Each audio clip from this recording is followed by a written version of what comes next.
Om Swastiastu. Assalamualaikum warahmatullahi wabarakatuh. Salam Namo Buddhaya. Salam sejahtera untuk kita semua. Selamat datang kami sampaikan kepada adik-adik para siswa baru di SMA Girinata Karangasem. Nah, pada kesempatan kali ini kami akan memberikan suatu materi yang akan kami sampaikan pada kegiatan MPLS pada hari ini. Nah, materi yang akan kita sampaikan hari ini adalah terkait dengan kurikulum. Tapi sebelum saya menyampaikan materi, ada baiknya saya memperkenalkan diri sehingga adik-adik mengetahui saya di sekolah. Nama saya adalah Iwayan Sugita, biasa dikenal dengan panggilan Pak Sugi. Nah, di sini saya diberikan selaku kurikulum di SMA Girinata.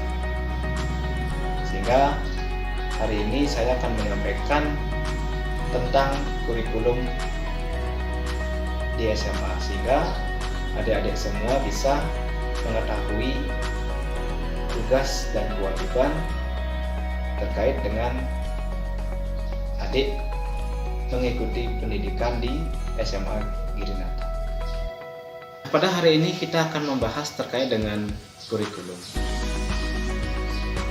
Perlu adik-adik ketahui bahwa dasar kurikulum itu dikenal dengan kerangka dasar dari kurikulum. Nah, kurikulum yang kita pergunakan untuk tahun ajaran 2021-2022 itu adalah kurikulum 2013 atau dikenal dengan istilah K13.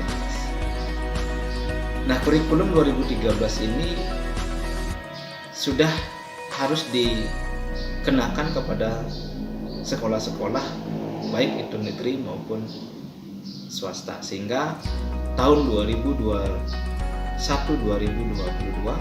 adik-adik itu baik dari kelas 10, kelas 11 dan kelas 12 itu akan menggunakan kurikulum yang sama, yaitu kurikulum 2013. Kurikulum 2013 itu terbagi dalam beberapa kelompok mata pelajaran, di mana masing-masing kelompok itu terdiri dari mata pelajaran yang berbeda-beda. Nah, adapun mata pelajaran yang muncul pada kurikulum 2013 itu terbagi dalam beberapa kelompok yang saya jelaskan tadi adalah sebagai berikut, terbagi dalam kelompok A, kelompok B, peminatan dan materi khusus.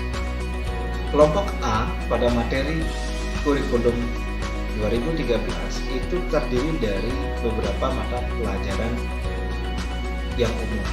Di antaranya adalah yang pertama mata pelajaran agama dan budi pekerti. Yang kedua ada mata pelajaran bahasa Inggris. Yang ketiga ada pelajaran matematika. Yang keempat ada pelajaran seni budaya, dan yang kelima ada materi sejarah Indonesia, dan ada tambahan materi yang lain. Sementara pada materi kelompok B itu terbagi dalam beberapa mata pelajaran. Di antaranya adalah yang pertama, adik-adik akan pelajari tentang seni budaya. Yang kedua, mata pelajaran tentang pendidikan jasmani dan kesehatan atau dikenal dengan PIJO. Yang ketiga adalah materi bahasa Bali, dan yang keempat adalah materi prakarya dan kewirausahaan. Karena pada materi peminatan itu terbagi dalam beberapa kelompok mata pelajaran. yaitu Bahasa dan Sastra Indonesia, Bahasa dan Sastra Inggris, Bahasa Jepang, dan Antropologi. Nah, di mana seluruh mata pelajaran yang terdapat pada materi peminatan ini merupakan bagian dari jurusan yang kita kembangkan di SMA Girinata. Jadi pengembangan sekolah yang kami larikan kepada jurusan bahasa, di mana materi-materi atau mata pelajaran yang dikembangkan yaitu semua materi yang berkaitan dengan bahasa. Di antaranya adalah materi-materi yang disebutkan tadi, yaitu bahasa Jepang, bahasa dan sastra Indonesia, bahasa dan sastra Inggris, dan juga bahasa Bali. Nah, kemudian yang terakhir adalah pada materi pilihan. Nah, di sini materi pilihan itu mengarah pada materi khusus terkait dengan pengembangan profesi di bidang jurusan bahasa. Nah, dalam hal ini kami di sekolah SMA Girinata, pengembangannya kami arahkan adalah ke jurusan yang larinya adalah ke pariwisata, di mana materi-materi yang diajarkan pada materi khusus itu mengarah pada peminatan atau pengembangan yang notabene adanya di dunia industri perhotelan. Nah, adapun materi-materi yang nanti akan diperkenalkan pada materi pemilihan khusus atau materi pada pengenalan industri pariwisata itu mengarah pada 4 departemen yang tersedia oleh industri pariwisata, yaitu yang pertama adalah mata pelajaran tentang front office atau dikenal dengan kantor depan. Kemudian yang kedua adalah materi yang kaitannya dengan masak memasak atau biasa dikenal dengan jurusan tata boga. Kemudian yang ketiga mengarah pada materi tentang bagaimana tata cara membersihkan kamar, itu dikenal dengan materi housekeeping. Dan selanjutnya materi yang dikenal dengan bagaimana tata cara pelayanan yang ada di restoran, itu dikenal dengan mata pelajaran AB Service. Jadi keempat materi itu kami masukkan pada pembelajaran pada peminatan khusus untuk pengembangan materi peminatan di sektor industri pariwisata, sehingga dengan materi yang diperkenalkan untuk peminatan ini kami asumsinya adalah bagaimana nantinya sekolah itu mampu mencetak lulusan atau anak-anak pengembangannya dalam dunia industri pariwisata, sehingga anak-anak yang nantinya belajar tentang industri perhotelan itu mampu memiliki skill ataupun keahlian di salah satu jurusan yang akan mereka pilih pada saat nantinya tamat untuk lanjut ke jenjang pekerjaan, atau mereka bisa secara langsung memilih salah satu jurusan, di mana jurusan yang ditawarkan tadi memiliki manfaat yang baik nantinya kepada anak-anak itu sendiri.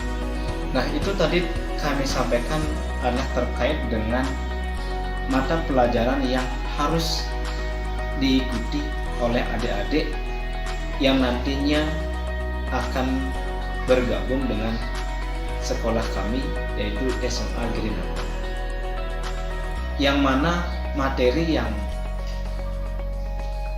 kami jelaskan tadi itu termuat dalam satu kurikulum, yaitu kurikulum ke-13. Nah, terkait dengan kurikulum tersebut tidak kalah nantinya adik-adik itu masuk dalam tata ranah penilaian, yang mana penilaian itu akan menjadi kunci keberhasilan adik-adik dalam mengikuti pendidikan, yang mana setiap mata pelajaran yang akan diikuti itu termuat nantinya dalam proses penilaian di masing-masing mata pelajaran. Nah, adapun penilaian yang akan dimuat pada kurikulum 2013 itu mencakup 3 hal yang harus nantinya adik-adik bisa persiapkan.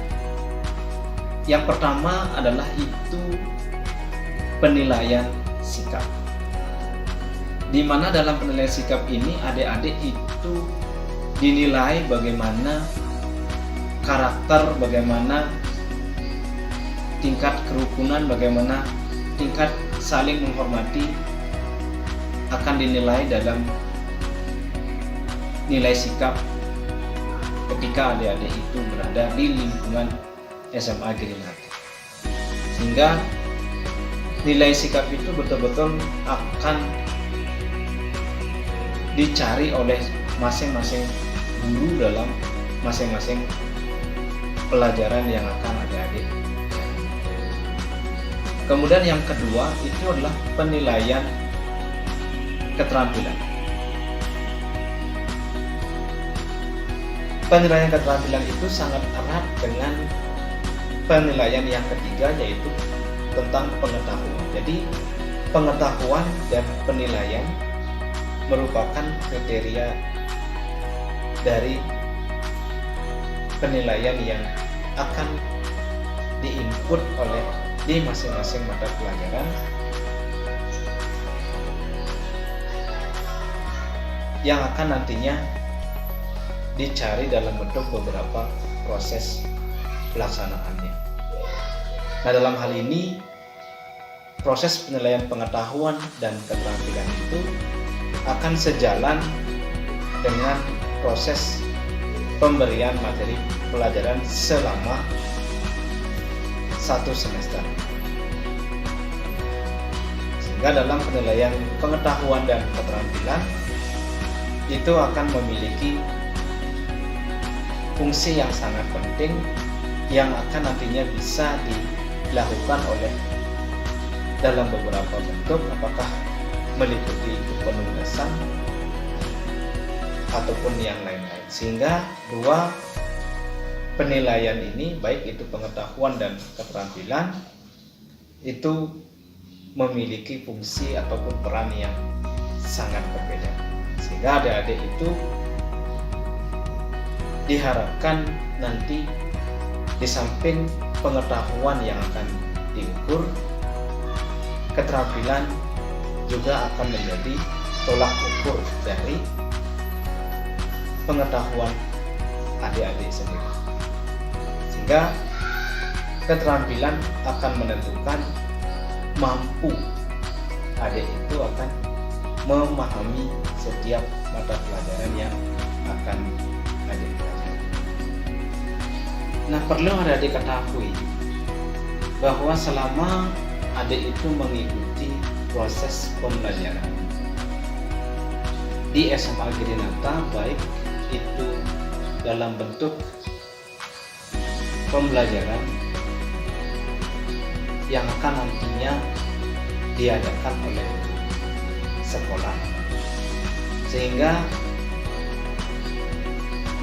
perlu mencari hasil dari proses pembelajaran selama per setiap semesternya, di mana sekolah akan menentukan hasil dari sebuah tingkatan jenjang atau boleh dikenal dengan kenaikan kelas, yang mana kenaikan kelas itu akan menjadi tolak ukur dari penilaian yang disampaikan tadi. Nah, adapun nantinya yang menjadi syarat kenaikan kelas dari satu jenjang ke jenjang selanjutnya, atau boleh dikatakan dari tingkatan kelas 10 naik ke tingkat kelas 11, atau tingkatan dari kelas 11 naik ke kelas 12. Nah, adapun syarat kenaikan kelas itu diantaranya, yang pertama, peserta didik itu harus menuntaskan seluruh mata pelajaran. Itu yang menjadi syarat pertama. Kemudian yang kedua, kriteria nilai sikap dari mata pelajaran itu harus memiliki nilai baik. Kemudian peserta didik dinyatakan naik kelas dari kelas 10 ke kelas 11, atau kelas 11 ke kelas 12 apabila ketidakhadiran siswa, atau dikenal dengan istilah tanpa keterangan, tidak melebihi dari 5% dari hari efektif belajar.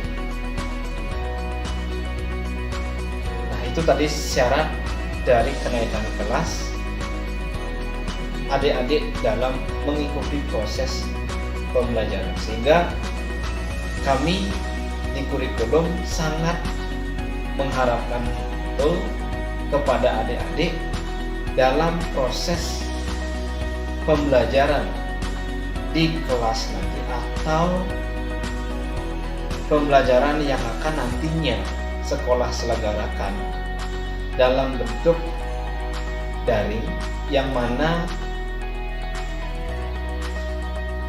kita masih mengalami suatu musibah di masa pandemi COVID-19, sehingga proses pembelajaran tatap muka di sekolah SMA Grinata masih belum bisa terlaksana dengan tatap muka. Tetapi proses penilaian atau proses tatap muka nanti akan dilaksanakan dalam bentuk daring, sehingga penilaian dari 3 hal yang disampaikan tadi, apakah itu penilaian sikap, penilaian pengetahuan, dan keterampilan, itu akan berjalan sesuai pemberian materi secara daring, sehingga penentuan kenaikan kelas akan ditentukan dari syarat yang sudah disampaikan tadi. Nah, apabila syarat itu sudah bisa terpenuhi oleh semua peserta didik, nantinya akan bisa naik ke jenjang selanjutnya, atau dari tingkat kelas 10 naik ke kelas 11, dan dari kelas 11 akan naik ke kelas 12, sehingga syarat tadi sudah bisa menjadi penentu adik itu berada pada tingkat selanjutnya. Nah, itulah tadi materi dan kurikulum yang bisa kami perkenalkan kepada adik-adik para siswa-siswi baru, sehingga apa yang kami sampaikan tadi adalah bisa dilaksanakan dengan sebaik-baiknya. Nah, sekian materi yang bisa Bapak sampaikan kepada adik-adik para peserta didik baru. Mudah-mudahan apa yang disampaikan hari ini bisa diterima dan bisa dilaksanakan sebaik-baik mungkin. Nah, sebelum Bapak akhiri pada pertemuan hari ini, tidak henti-hentinya kita mengucapkan atau kita sampaikan kepada adik-adik peserta didik baru tetap mematuhi protokol kesehatan untuk mengurangi penyebaran penyakit COVID-19.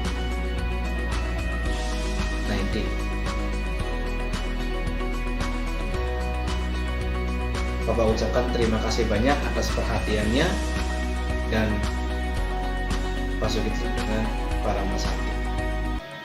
Om Santi Santi Santi Om.